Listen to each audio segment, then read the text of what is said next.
Assalamualaikum warahmatullahi wabarakatuh. Kembali lagi dalam video pembelajaran jarak jauh Matematika kelas 8 SMP. Pada kesempatan kali ini kita akan membahas materi tentang Teorema Pitagoras. Bersama dengan kami, yang pertama ada Bu Sri Widiati SSI, kemudian yang kedua ada Bu Lilik Purwati SPD, dan yang terakhir ada Bu Ratna Prabawati SPD.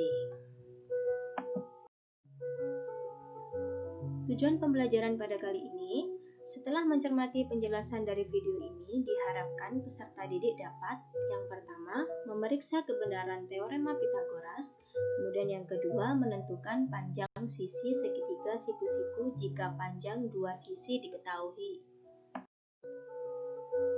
Memasuki topik yang pertama, yaitu pengertian Teorema Pitagoras. Apersepsi. Pernahkah kalian memperhatikan para tukang kayu atau tukang bangunan? Dalam bekerja, mereka banyak memanfaatkan Teorema Pitagoras. Coba perhatikan kerangka sebuah rumah yang dibuat dari kayu di samping. Pada kerangka rumah tersebut, sebagian besar rusuk tegak lurus terhadap rusuk yang lain. Sudut-sudut yang terbentuk pada rusuk yang saling tegak lurus tersebut merupakan sudut siku-siku. Dengan memanfaatkan Teorema Pitagoras, dapatkah kalian menentukan panjang dari rusuk-rusuk yang saling tegak lurus tersebut? Nah, untuk menjawab pertanyaan kali ini, kita harus mempelajari tentang Teorema Pitagoras.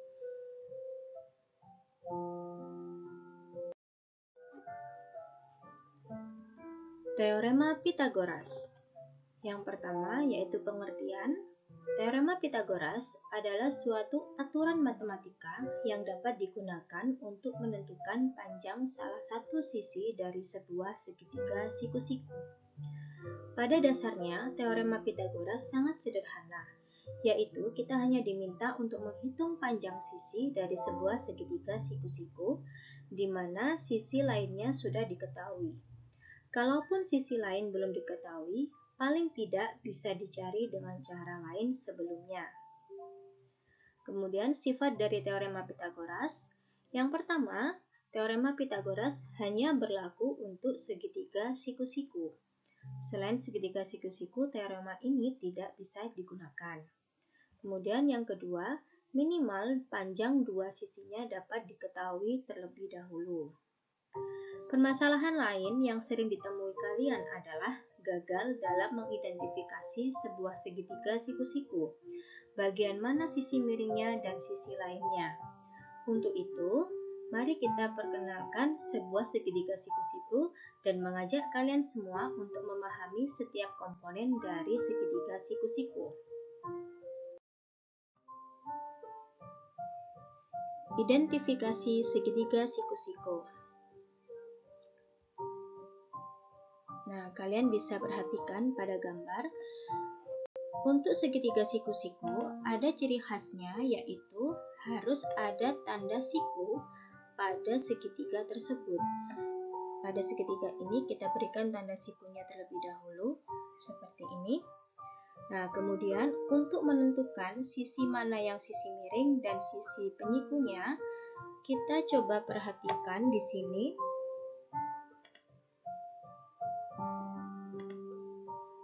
Di sini ada tanda siku. Nah, kalian perhatikan ujung dari tanda sikunya atau pojok dari tanda sikunya ini menghadap ke sisi mana? Ujung dari tanda siku ini menghadap ke sisi di depannya ini. Kita beri tanda panah. Nah, seperti ini. Berarti sisi yang berhadapan dengan ujung dari tanda siku ini merupakan sisi miring atau hipotenusa. Sedangkan pada kaki sikunya ini yang di bawah dan yang berada di samping ini, sisi yang menempel dengan kaki sikunya dinamakan sisi siku-siku. Jadi, bila terdapat segitiga yang mungkin bentuknya tidak seperti ini, segitiga siku-siku yang mungkin bentuknya tidak seperti ini, Untuk menentukan mana sisi miring dan sisi siku-sikunya, kita melihat patokannya berdasarkan tanda siku di sini. Bila ujung siku berhadapan dengan salah satu sisi, berarti sisi tersebut merupakan sisi miring atau hipotenusa. Sedangkan dua sisi yang menempel pada kaki sikunya merupakan sisi siku-siku atau biasa disebut dengan sisi penyiku. Contohnya, pada segitiga yang pertama, di sini bentuknya sudah berbeda kemiringannya. Karena tanda sikunya berada di sini, pojok sikunya di sini menghadap sisi yang berwarna biru ini, maka sisi yang berwarna biru ini merupakan sisi miring, sedangkan dua sisi yang menempel atau yang ditempeli oleh kaki penyiku atau kaki tanda siku merupakan sisi siku-siku atau sisi penyiku. Demikian pula dengan dua gambar berikut ini. Jadi patokannya adalah kalian melihat ujung dari tanda sikunya menghadap pada sisi mana, sisi yang dihadapi oleh penyiku atau sudut tanda siku-sikunya merupakan sisi miring atau hipotenusa. Sedangkan sisi yang ditempeli oleh kaki tanda sikunya merupakan sisi siku-siku atau sisi penyiku.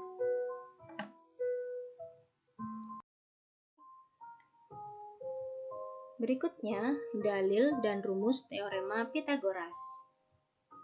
Yang pertama, dalil teorema Pitagoras. Teorema Pitagoras menjelaskan mengenai hubungan antara panjang sisi pada segitiga siku-siku. Bunyi dari teorema Pitagoras yaitu, pada segitiga siku-siku, kuadrat sisi terpanjang adalah sama dengan jumlah kuadrat sisi-sisi penyikunya. Yang perlu ditekankan di sini yaitu kata kuadrat dan jumlah. Jadi, dalil teorema Pitagoras yaitu pada segitiga siku-siku, kuadrat sisi terpanjang adalah sama dengan jumlah kuadrat sisi-sisi penyikunya. Dengan teorema tersebut, maka hubungan sisi-sisi dalam segitiga siku-siku dapat ditulis. Kita bisa menentukan rumus teorema Pitagorasnya. Di sini sudah ada segitiga siku-siku ABC. Untuk penamaan segitiga, itu kita melihat huruf. Di sini huruf atau mewakili sudut dari sisi segitiga tersebut. Di sini ada huruf A kapital, B kapital, dan C kapital, sehingga segitiga siku-siku ini dinamakan segitiga siku-siku ABC. Bila di sini hurufnya D, E, F, berarti nama dari segitiga siku-siku ini namanya segitiga siku-siku DEF. Nah, kita untuk mencontohkan, kita beri nama saja ABC dulu. Nah, di sini sudut A berhadapan dengan sisi BC. Artinya di sini kita beri perwakilan panjang dari BC yaitu huruf A kecil. Kemudian sudut B berhadapan dengan sisi AC. Kita wakili panjang AC-nya dengan huruf B kecil. Kemudian sudut C berhadapan dengan sisi AB, sehingga kita wakili panjang AB-nya dengan huruf C kecil. Di sini huruf A, B, C kecil merupakan mewakili panjang sisi dari segitiga siku-siku. Sekali lagi, huruf A, B, C kecil merupakan atau mewakili panjang sisi dari masing-masing sisi segitiga siku-siku. Nah, untuk menentukan rumus teorema Pitagorasnya, kembali lagi kita gunakan tanda siku di sini. Kita lihat ujungnya kembali. Ujung dari tanda siku ini menghadap ke sisi mana? Setelah kita beri tanda panah, ujung dari tanda siku-siku ini menghadap ke sisi AB. Di sini sisi terpanjangnya sama dengan AB, sisi siku-sikunya yaitu BC dan AC. Nah, untuk menentukan rumusnya, rumus Pitagorasnya, rumus teorema Pitagoras, kita lihat sudut tanda penyikunya menghadap ke sisi AB, sehingga kita tuliskan berdasarkan penjelasan ini kuadrat sisi terpanjang. Artinya AB kuadrat sama dengan jumlah kuadrat sisi-sisi penyikunya. Sisi penyiku di sini ada BC dan juga AC. Berarti AB kuadrat sama dengan BC kuadrat ditambah AC kuadrat. Berdasarkan dalilnya ini, kuadrat sisi terpanjang berarti sisi terpanjangnya adalah AB, berarti AB kuadrat sama dengan jumlah. Kalau jumlah berarti operasinya ditambah kuadrat sisi-sisi penyikunya. Di sini sisi penyikunya ada BC dan AC, sehingga AB kuadrat sama dengan BC kuadrat ditambah AC kuadrat. Bisa juga dituliskan dengan C kuadrat sama dengan A kuadrat ditambah B kuadrat. Di sini sisi AB, panjang sisi AB diwakili oleh huruf C, sehingga dituliskan C kuadrat. Panjang sisi BC diwakili oleh huruf A, sehingga dituliskan A kuadrat, ditambah panjang AC diwakili oleh huruf B, sehingga dituliskan B kuadrat. Jadi rumus teorema Pitagorasnya yaitu C kuadrat sama dengan A kuadrat ditambah B kuadrat. Tugas kalian yang pertama, yaitu kami minta untuk membuktikan kebenaran teorema Pitagoras. Tadi kan kalian hanya menerima rumus teorema Pitagorasnya dari kami. Nah, sekarang kami minta kalian untuk membuktikan kebenaran teorema tersebut dengan mempraktekkan di rumah. Tugas ini yang pertama kerjakan di selembar kertas folio bergaris. Kemudian cara mempraktekannya kalian bisa melihat pembuktian kebenaran teorema Pitagoras dari buku paket matematika semester 2, bisa juga dari internet, bisa browsing di Google ataupun melihat YouTube. Terserah kalian bisa pilih yang mana. Kemudian setiap langkah kalian tuliskan pada lembar jawaban kalian dan kalian praktekkan langkah-langkah yang sudah kalian tulis tersebut. Tentunya pasti ada gambar yang harus kalian tempel. Jadi praktek ini membutuhkan kertas folio bergaris dan juga kertas berpeta. Praktikum ini biasanya sering menggunakan kertas berpeta, sehingga kertas berpeta yang kalian gunakan tadi tempelkan ke lembar jawaban kalian di kertas folio bergaris. Seperti itu. Tugas ini dikumpulkan paling lambat hari Kamis minggu depan, tanggal 21 Januari 2021. Silakan kalian post video ini, kemudian kalian salin perintah dari tugas pertama.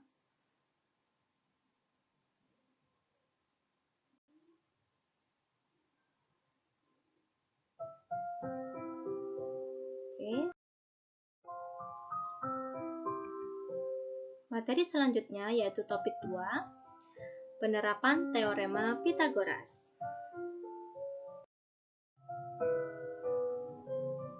Menentukan panjang sisi segitiga siku-siku jika panjang dua sisi diketahui. Contoh soalnya, misalkan sebuah segitiga siku-siku LMN dengan panjang sisi L sama dengan 5 satuan, sisi M sama dengan 4 satuan, maka tentukanlah sisi N.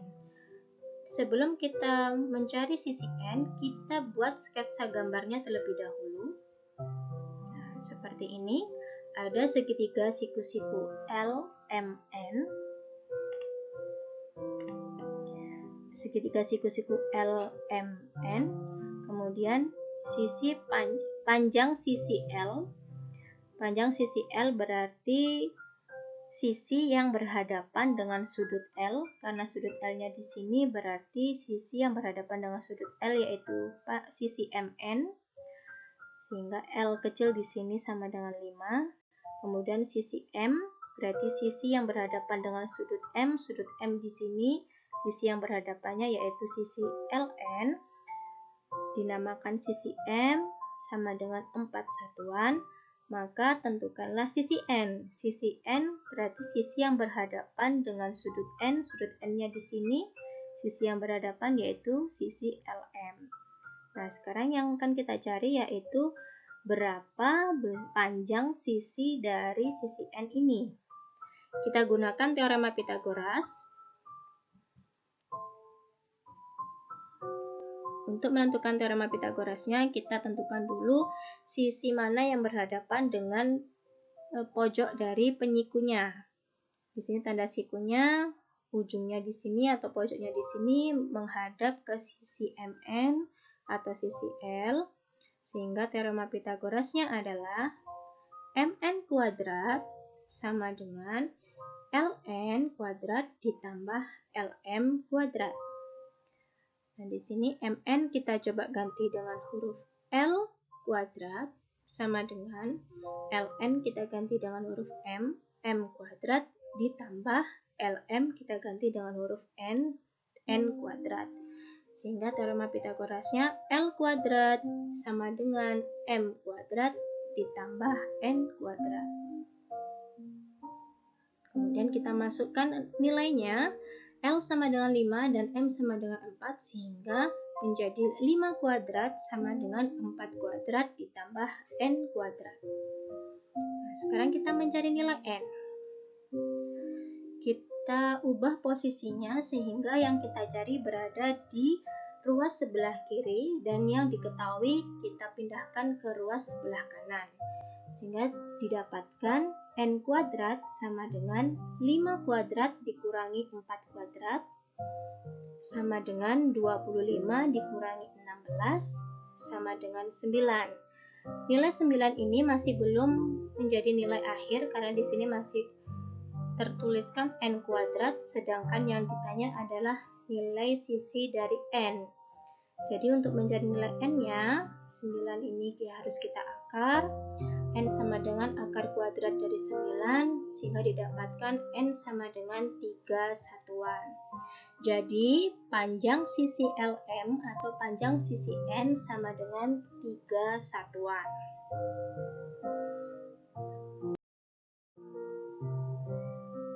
Selanjutnya, penerapan teorema Pythagoras dalam kehidupan sehari-hari. Contoh soalnya, sebuah kapal berlayar sejauh 15 km ke arah utara, lalu berbelok ke arah barat sejauh 36 km. Hitunglah berapa jarak dari titik awal keberangkatan kapal ke titik akhir. Nah, dari soal cerita ini, kita buat sketsanya terlebih dahulu. Seperti ini. Dari info yang pertama, sebuah kapal berlayar sejauh 15 km ke arah utara. Berarti dari sini ke arah utara sejauh 15 km. Dari titik awalnya kita misalkan titik A, menuju ke arah utara di sini ke titik B sejauh 15 km. Kemudian kapal tersebut berbelok arah ke arah barat, berarti ke arah kanan, yaitu menuju titik C sejauh 36 km. Yang ditanyakan adalah berapa jarak dari titik awal keberangkatan kapal ke titik akhir di sini. Nah, berarti kita bisa tentukan dulu tanda penyikunya. Nah, tanda penyikunya berada di sini. Kemudian kita lihat sudut dari tanda penyikunya menghadap ke sisi AC. Sehingga kita tuliskan dulu teorema Pythagorasnya. AC kuadrat sama dengan AB kuadrat ditambah BC kuadrat. Kemudian AC kuadrat sama dengan, kita masukkan nilai yang sudah diketahui, AB sama dengan 15 dan BC sama dengan 36. Sehingga AC kuadrat sama dengan 15 kuadrat ditambah 36 kuadrat. Kemudian untuk mencari nilai AC-nya, AC kuadrat sama dengan 225 ditambah 1296 sama dengan 1521. Kemudian mencari nilai AC sama dengan akar dari 1521. AC sama dengan 31 km. Sehingga jarak dari titik awal keberangkatan kapal ke titik akhir sejauh 31 km. Tugas 2. Kerjakan soal-soal berikut di selembar kertas folio bergaris. Bisa kalian gabung dengan lembar jawaban kalian di tugas pertama tadi agar kalian bisa lebih menghemat penggunaan kertas folio bergaris. Tugas yang pertama, tuliskan rumus teorema Pythagoras dari segitiga siku berikut. Yang A ada segitiga PQR, yang B ada segitiga KLM, dan yang C ada segitiga EFG. Silahkan kalian pause video ini, kalian salin atau kalian screenshot layarnya agar kalian bisa melihat soal-soalnya dengan baik. Di nomor 1 ada 3 jawaban, kalian cukup menuliskan rumus teorema Pythagorasnya. Bila contoh yang pertama tadi ada C kuadrat sama dengan A kuadrat ditambah B kuadrat, cukup menuliskan itunya saja.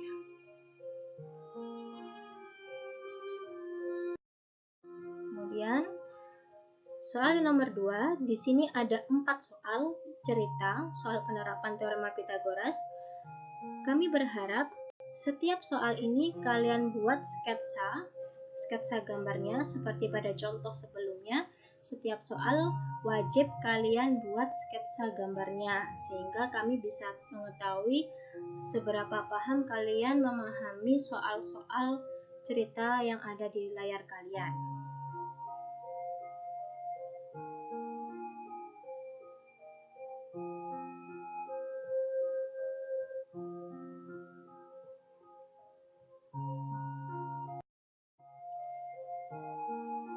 Terima kasih banyak atas waktu yang kalian luangkan untuk menonton video pembelajaran ini. Semoga apa yang kami sampaikan bisa bermanfaat untuk kalian semua dan bisa membantu kalian dalam memahami materi teorema Pythagoras. Semoga kalian bisa mengerjakan tugasnya dengan baik. Jangan lupa kerjakan dengan benar, dengan lengkap. Jangan hanya menuliskan soal, tapi wajib dengan jawaban yang baik, tertata, tertulis rapi dengan baik. Kumpulkan paling lambat tanggal 21 Januari 2021.